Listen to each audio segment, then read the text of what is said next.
வந்தே மாதரம். இது எடப்பாடி பழனிசாமி முதலமைச்சராக இருக்கும்போது அவர் நான் எழுதின கடிதம் 12/1/2021. மாண்பு முதலமைச்சர் தமிழ்நாடு அரசு போட்டு பார்வையில் கண்ட ரிட் மனு, ஒரு கோயில் குளத்தை மீட்கிறதுக்காக ஒரு ரிட் மனு போட்டிருந்தேன்.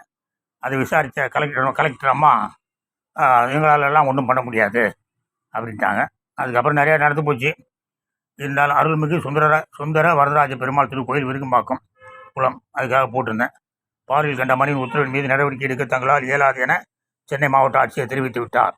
ஐயா, தயவு கூர்ந்து தங்கள் அதிகாரத்தை பயன்படுத்தி மேற்கண்ட கோயில் குளத்தை சீரமைக்க தாழ்மையுடன் வேண்டுகிறேன். நன்றி, தங்கள் உண்மையுள்ள ஜெய மோகன்ராஜ் அப்படின்னு சொல்லி தபால் அமிச்சேன். அக்னாலஜ் பண்ணணும்ல, அக்னாலஜ் பண்ணலை. குளத்தை எடுத்துக்கலாம்ல, எடுக்கல. ஆனால் இப்போ என்னமோ அவர் தான் எம்ஜிஆர் வழியில் வந்த மாதிரியும் புரட்சி தமிழரா. ஐயோ ஐயோ.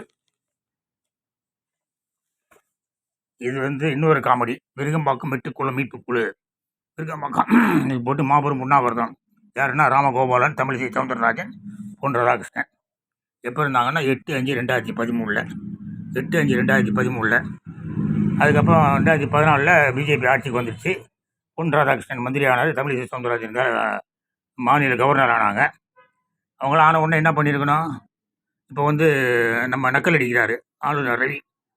உண்ணாவிரதம்லாம் இருந்ததுனாலலாம் இந்த நாட்டுக்கு சுதந்திரம் கிடைக்கல. பெரிய பெரிய தியாகிகள்லாம் உண்ணாவிரதம் இருந்தவரை விட மிகப்பெரிய பெரிய தியாகிகள்லாம் தியாகம் பண்ணனால தான் உண்ணாவிரதம் சுதந்திரம் கிடைச்சது, உண்ணாவிரதனால கிடைக்கல அப்படின்றாரு. அதனால் மாபெரும் உண்ணாவிரதம் இருந்தாங்க. அவர் மந்திரி ஆனார் ராதாகிருஷ்ணன். குளத்தை பற்றி கவலைப்படல. தமிழிசை சவுந்தரராஜன் குளத்தை பற்றி கவலைப்படல. மாண்புமிகு எடப்பாடி குளத்தை பற்றி கவலைப்பட மாட்டேங்கிறாரு. இப்போ குள கேஸு பெண்டிங்கில் இருக்குது. இப்போ திரும்பி போட்டு ஹைகோர்ட்டில் கேஸ் பெண்டிங் இருக்குது.